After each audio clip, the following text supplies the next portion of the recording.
Conversation with the candidate continues right now. Thank you for clicking on our extended digital conversation with the candidate. Former Congressman Will Hurd of Texas, who's now running for President of the United States of America as a Republican. The next 30 minutes is commercial free. We want to get to as many questions from our audience of Town Hall, New Hampshire voters as we possibly can. So we're going to start things off with the George Matthews of Nashua. Hey, George. Great to see you, man. Thanks for coming. Yeah, of course. Pro-life should always include the mother. Let me say that again. Pro-life should always include the mother. I've had several friends that have had troubled pregnancies. And if abortion services were not available, they probably would not be with us any longer.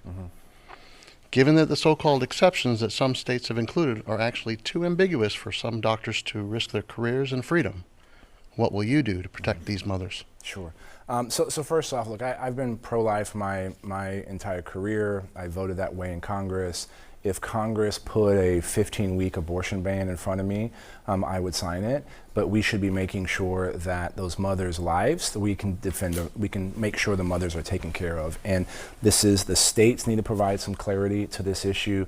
And look, there's another issue on top of this. The amount of women that are having births in the United States, especially black women, that they're suffering rates of death equivalent to places in the developing world, that's unacceptable. And so part of this is, one, as an elected official, you talk about this issue, but we need to make sure this is a state issue, so the states can clarify this, so that we don't see our wives or sisters or daughters dying because of lack of clarity in the law. Thank you. Thank you. We have an online question coming from Don Gladish, who says, I am a Republican voter and I felt with the economy I was much better off under the Trump presidency. What will you do to help ensure the average American sees some relief? Well, many of the laws that Donald Trump signed into when he was in office were laws that came out of the House and the Senate when I was in office, right? These were everything from the tax cut to some of the trade issues, improving USMCA. These are all issues that we voted on. Streamlining regulations. Earlier, we were talking about energy. The fact that you had these previous Congresses pass money to do these new energy projects, but the regulation hasn't been streamlined, so it's taking years in order to improve these projects. This is something that a chief executive can do. I think some of the regulatory agencies, FEC, SEC, is out of control under Joe Biden, which is impacting our retirements and impacting how the financial markets are operating is another way to do it. And we talked earlier, how do we make the government more efficient in order to move forward, something we can do. There's a lot of, we don't talk enough about national research. Sometimes it's looked as if it's an afterthought. But if you look at semiconductors, which now everybody's talking about, right? Why do we care about semiconductors? Because these are the building blocks of every kind of electronic you use. Your television, your phone, your car. And we're worried because 60% of those advanced ones are made in Taiwan. But the real bottleneck is a company called AMSL, which is a Dutch company. They make the machine that does a thing called lithography, where you lay the thing on that piece of silicon, right? That's the power. That machine was created at our national labs. But we gave all that technology away to a European country. That's crazy. Don't do that, right? And that's one thing where you look at how do you, and all these new technologies, whether it's quantum computing, advanced lithography. There's another way to do that, which we can be doing here in the United States of America, that can bring the cost down of building a manufacturing fab from $20 billion to $1 billion. These are the things that we're going to have to do and be ready for, because this is the new Cold War we're in with the Chinese government. Next question comes from Mary Roberge. Hey, Mary. Real nice to meet you. Nice to meet you, too. Thank you for coming. Many Americans have 2 or more chronic conditions requiring them to take life-saving medications to maintain their health and their quality of life. There have been changes that allow Medicare to negotiate the price of prescriptions, but the current drug prices do remain high. The cost of insulin has been capped at $35, but that's only if the insulin is on the prescription drug company's formulary. So a consumer, if it's not on the formulary, will pay a higher price. What is your plan to lower and maintain the cost of prescription drugs? Sure. Look, great question. My father is 90 years old. My mother was 79 when she passed away this year. Both, had a number of chronic problems that required the care that they were getting from Medicare. So for me, this is a real issue to make sure that our parents and grandparents have the tools they need in order to extend their life. Price transparency is one of the issues that needs to happen. This was some of the legislation that I helped get passed when I was in Congress and supported the administration in following through so that we know how much the cost of these things are. I think when it comes to actual innovation, this is one way we can reduce the cost of our medicines. Now, this is a longer term horizon, but when you look at the amount of biology that we actually understand, we only understand about 1% of the physical world. This is where tools like artificial intelligence is going to be able to help us in order to better understand and have medicines that can help us, and they can get to market a lot faster than some of the ways that we're currently doing things now. In the end, what our strategy at the United States government should be when it comes to healthcare is reducing the cost of and increasing access to. And it starts with price transparency. It starts with making sure we truly understand how much these things cost, and then that we are clear on in using our purchasing power, whether it's VA, whether it's Health and Human Services, to make sure that we're driving down these costs. And like I said, this is a real issue for many Americans. And if you look over the last 23 years, the cost of healthcare is one of the things that has increased faster than average wages, which is one of the reasons why so many people feel that our best days are not ahead of us. Thank you. Thank you. Next question comes from Carolyn Morrill. Hey, Carolyn? Hi there. Yeah, nice to meet you. Nice to meet you. Okay, my question is, both the Democrat and the Republican national committees are making it almost impossible for outsiders to run for the office, basically suppressing the voters' vote, unless you vote for the candidate that they're pushing. Are we ready for a third party, or do you think that would be damaging to our process? Well, first off, I agree with your premise, right? That's why I'm out here. Thank God for New Hampshire, right? Y'all here in the Granite State, kind of level the playing field, and that candidates like me, and I'll be honest, I'm a dark horse candidate. I recognize that, are able to do things, that it allows us to have a fighting chance. I'm of the principle that I got in this race in order to win the Republican nomination, because I think the two parties have had a competition of ideas. We're at best when we have that, and when we have good people in both parties. Could a third party win in the United States? Yes, logistically, I think that is possible. Now, I have debates with folks on whether long term that is actually good for the country, because we get to coalition politics like we've seen in Israel, like we've seen in other places, and I don't know if that ultimately leads to better outcomes for the American people. But I do believe that the parties shouldn't put their fingers on and just try to decide who their preferred candidate is to be on debate stages. I would like to see making it easier to vote state by state. I would love to see everybody on the ballot. They call that jungle primaries, right? You see that in California and Louisiana. And those are issues that should be done state by state. So while a third-party initiative, I think, is possible in the United States, I believe that we can reform the parties from within, and that's one of the things that I'm trying to do. But here's a broader problem. Only 23% of Americans, this is a hard number, vote in primaries. 77% of Americans, and why they don't? The other ones that don't, because they're sick and tired of all the options. If you take the House of Representatives, 92% of those seats last election cycle were decided in the primary. And on average, only 66,000 people voted in those primaries, so those contested primaries. And so that is basically 3% of the population that gets you to win.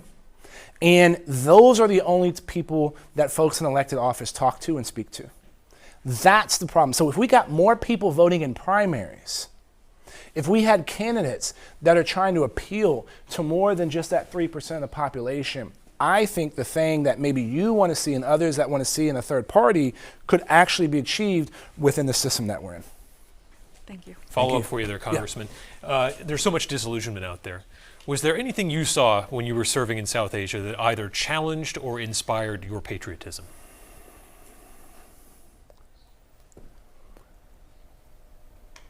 We live in the greatest country that has ever existed on this planet. Because we're based on a simple principle that 247 years everybody else in the world thought was crazy.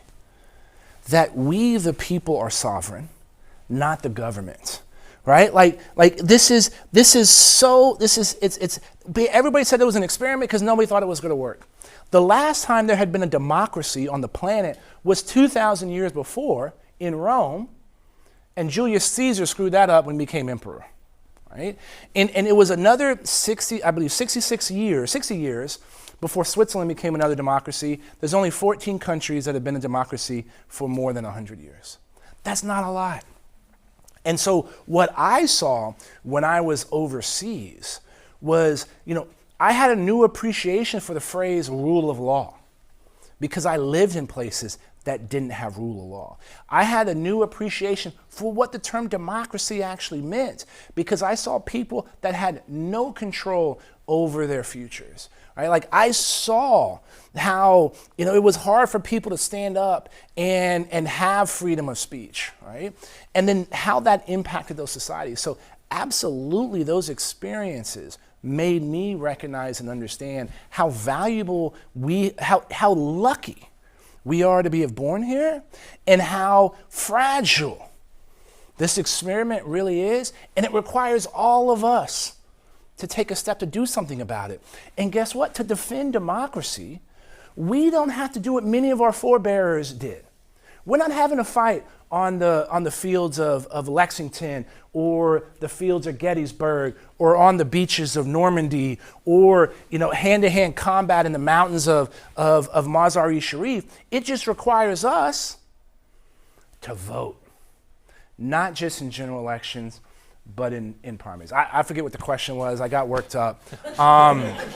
But yes, like I said, and this is why I can see the negative end if we don't continue to breathe life into this experiment, right? There's no other country that's doing something like this today.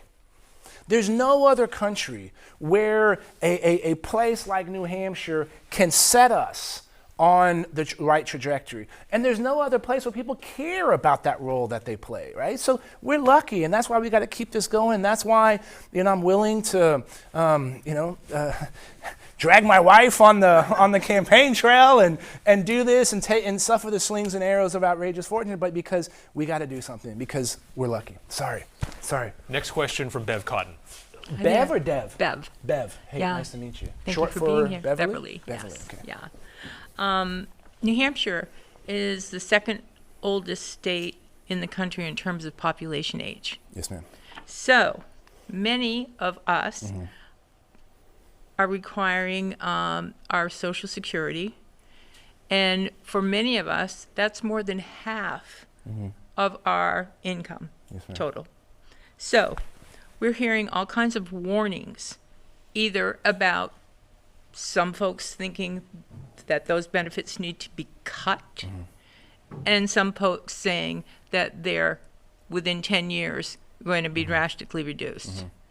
That said, how are you, if elected, going to preserve Social Security but not only for me, but for generations to come. Look, as I said earlier, I have an acute understanding of this because of my mother and father, right? And my closest friends are all these knuckleheads I've known since I was 13 years old. We all played freshman basketball together, and I was lucky to be brought up by all their moms and dads and going through some of the similar issues. Making sure that these programs, Social Security and Medicare, exist for our current seniors and future seniors is an absolute must because it's an important tool. Doing nothing about it is going to make sure it goes away for future generations. And there have been a number of studies and bipartisan groups to talk about the things that need to be done in order to help people years from now. But the first thing we can do that's going to help improve the solvency of the United States is get our spending under control, right? And make sure that the executive branch gets our spending under control. Deal with inflation so the cost of our debt is not eating in to the amount of money that we can be putting to some of these programs. And so it's a complicated issue. We have to be able to solve this problem together. And at a must, we have to make sure this program stays for our seniors, our current seniors and future seniors. But if we do nothing, it is going to be impacted at some point. There's always these predictions about this, and there have been a number of proposals, but making sure current seniors and near seniors, nothing changes for them is an absolute must. Thank you. Yeah, of course, thank you. Congressman, do any changes that you envision include perhaps a privatization of Social Security? Look, so there are a number of proposals that have been out there. I think there is a place for private markets to help with improving your ability to live based on your quality of life down the road. Whether those private markets are necessary for Social Security, not necessarily. I think it can be a thought of more like in reforms in 401ks and how much you can put in as you're working and growing through the system. Next question comes from Thalia Flores. Thalia? Thalia, yes. Yeah, real nice to meet you. Good to meet you. You said in a 2019 interview, shortly after announcing you would not run for re-election to Congress, that you were interested in helping other candidates like you, and that you want to see a Republican Party that has more folks that look and sound and operate like you do. What actions have you taken towards that since? Sure. And what should the Republican Party be doing or not doing as a whole to increase diversity and inclusion? Sure. So one of the vehicles I was able to do that, I had an outside initiative called Future Leaders Fund, and basically we raise money for other candidates. Candidates like Wesley Hunt in Houston, Ashley in Iowa, Mrs. Maliakis in New York, and so there's been a group of candidates that I've helped through this initiative in order to prepare them for to win, right? Because look, nobody thought in 2009 that a black Republican was going to win in a 72% Latino district. Nobody thought I had a chance. Now, I won the first round. I won the primary, but I didn't get 50% of the vote, and it went to a runoff, and I lost the runoff by 700 votes. And y'all know that's not a lot. I'm glad I don't tell that story anymore, but I will. I made a strategic and a tactical error, but then I came back in 2014 and won. And how did I win? I showed up to places that people didn't expect me to be. Look, I went to there's a town, Eagle Pass is in the news today. I went to a tardeada in Eagle Pass. It's an afternoon party, and when I walked in, about 400 people, the band stops before me, and I had 75 people come up to me, and I know it was actually 75 because the person that was with me counted, and all 75 of them said and asked, "Why are you here?" Now, professional political consultants told me how to answer that question and what they thought I should answer, but my response was real simple. Because I like to drink beer and eat barbecue too. Right, and everybody laughed. Second time I showed up to Eagle Pass, people would shake my hand. Third time I would show up, people would walk by and be like, I'm a Republican, right? Fourth time they told me their problem. Fifth time I solved that problem. And that's how I grew. And that district now is an overwhelmingly Republican district. So this is what we need to do, right? The days are over. It's not the 80s anymore. You can't say one thing in a primary and something else in a general election. And the three largest growing groups of voters in the United States of America are women with a college degree who live in the suburbs, people from communities of color, and people under the age of 35. We need to be talking to these folks in order to make sure we win and stop this trend. 7 out of 8, 8 out of 9, 7 out of 8 last national elections Republicans have lost. We have an opportunity, right? And the way we seize this opportunity is by talking to everybody. And guess what? It's hard. Okay, the professional political class tells you to talk to people that are likely voters. The most way you know it's a likely voter is it's somebody who's voted at 4 out of the last 4 times, right? Like, this is what perpetuates the cycle. And when everybody is like, what the heck? I want something different, right? So we got to try things a little bit differently. And so that's what I've been trying to do. And I also talk about some of these issues to say, hey, guess what? People appreciate these things and give it as a model for folks. So that's how we've been helping to rebuild that. And look, this candidacy is part of that too. I'm going to places that a lot of Republicans don't go, right? And convince me. It's easy to preach to the choir. We got to grow the choir. And that's what we need to do. And if the GOP does that, guess what? We're going to see smashing success in 2024. We're going to see not just 2 years of conservative leadership, we're going to see 16 years of conservative leadership. And that's the message that I'm trying to bring, not only with my candidacy, because it's winning, it can win, by the way, but with other folks. So sorry, I went on a little too long. Thank you. Next question coming from the online realms. Liz Tentarelli asks, as a Texan, you are well aware of the problems associated with illegal immigration and with slow procedures to grant asylum to eligible immigrants. In your opinion, has the U.S. government done anything right so far? And what measures would you urge Congress or the immigration services to adopt to deal with the problem? Sure. So first, a couple of weeks ago, I was up in the North Country, and there's a growing problem on our northern border. Now, the numbers are nowhere near what it is in the southern border, but when you look at the percentages, it's increasing, and we can fix it. So the issue of asylum, and was it Liz? Liz, the short answer is this government has done nothing right when it comes to asylum. And here's the problem. Asylum is very clear.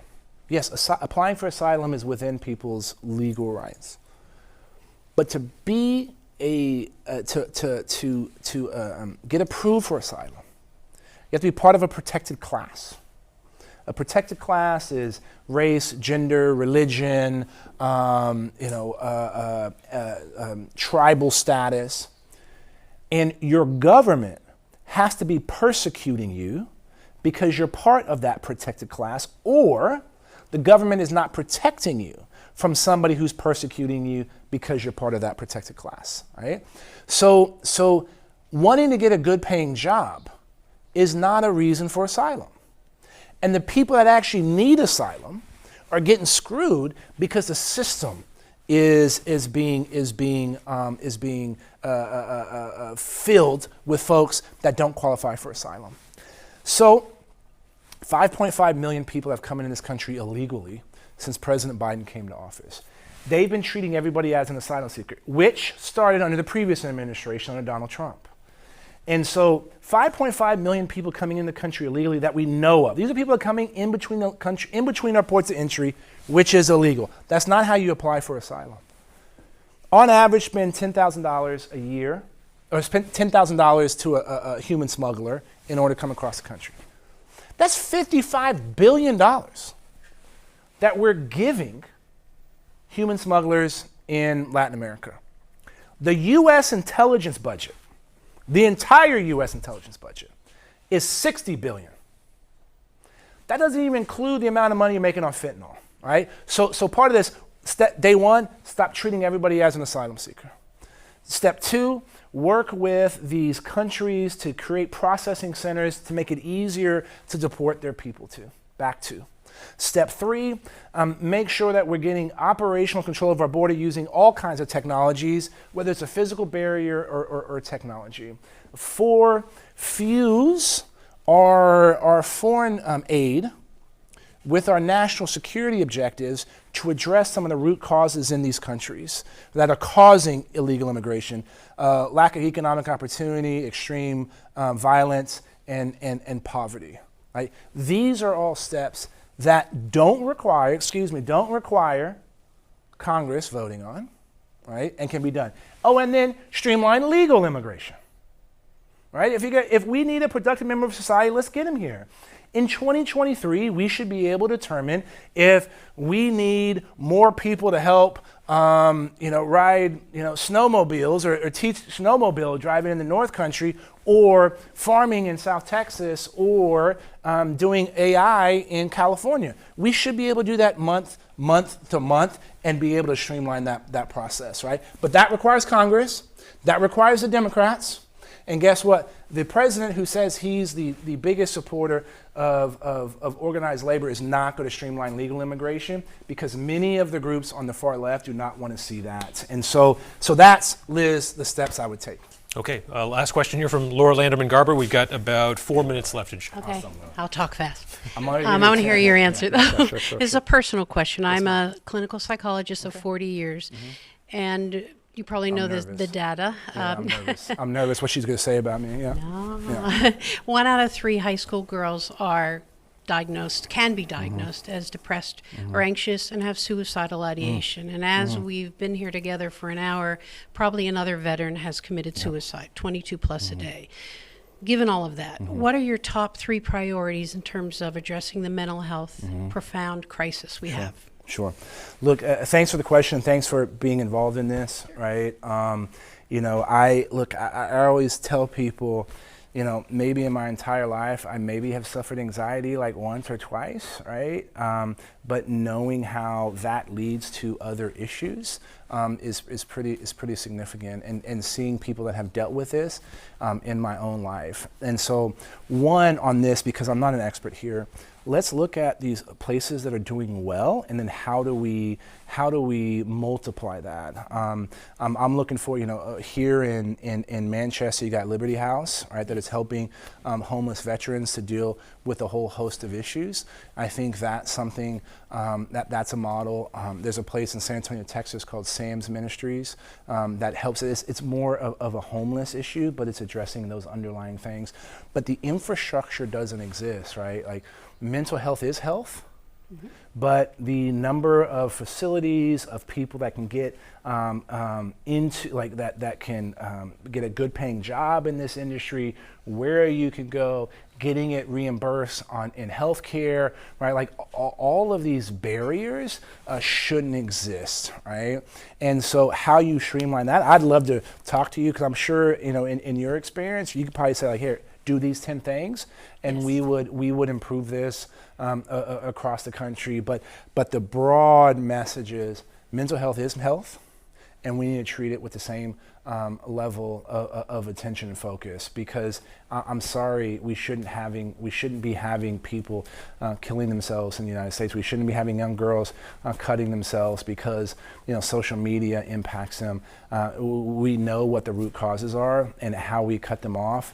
Having smart people like you help would be very valuable. Thank you so much. Yeah, of course. One quick follow-up on this, Congressman. Obviously, you want to reduce the debt and the deficit. How do you pay for those services and do that at the same time? Well, look, it's called efficiencies, right? When we always hear about in DOD, you're spending $10,000 for a hammer or a toilet. Don't do that, right? And so part of this, so when I was in Congress, I was the IT procurement guy. Nobody has ever, and that's not a sexy topic, right? Nobody's ever joined a parade for IT procurement. But the federal government was spending $90 billion a year, that's with a B, on purchasing IT goods and services, and 80% of it was on old legacy stuff. That's outrageous. right? Like there is so much more money and that could be spending on important programs like mental health. That's where a chief executive comes in, right? And I think you asked me the first question, my experiences and how to do this, right? That knowing how to improve efficiencies is one of the most important things we can do. How we can introduce technology in order to streamline things, how we can make people be more effective, right? Like these are the things the government should be able to do to provide better services to their citizens. And when the government starts providing better services, guess what? People are going to start trusting the government again, right? And that's the place that we want to be. Do I have time to end with a story? No, we've hit the 30-minute mark. I'm sorry. I'll have to come back. I'll have to come back. We'll need an extended conversation. All right, Congressman Will Hurd, thanks so much for joining us on Conversation with the Candidate. Thank you to our audience. Thank you to those who are watching at home.